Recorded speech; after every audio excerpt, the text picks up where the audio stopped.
If we take a look at our schematic, the rails, both the bottom rail kick plate and top front rail, should be a length of 20 inches.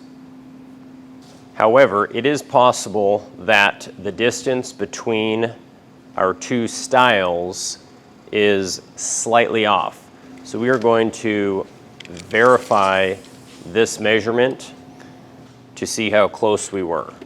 And I'm actually just a hair under 19 and 15/16 of an inch. And I had previously cut my bottom kick plate rail to 21 inches, which was substantially more material than I needed.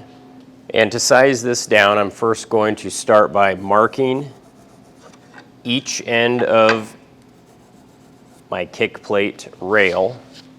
I'm then going to square up one end by taking off as little as possible.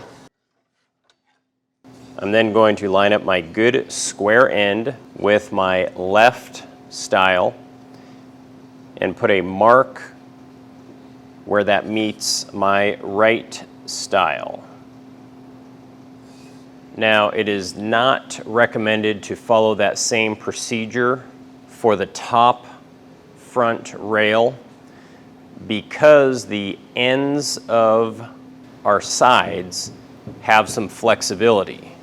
And this would get us an inaccurate reading if that was bent out or bent in a little bit. So with my top front rail, I'm also going to mark the ends. I'm also going to square up one of the ends by taking off a little bit first.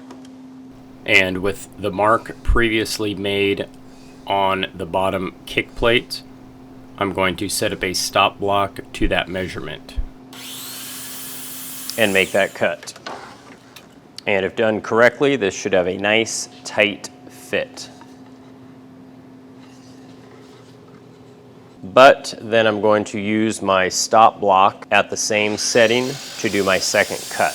This will ensure that the sides remain perfectly parallel.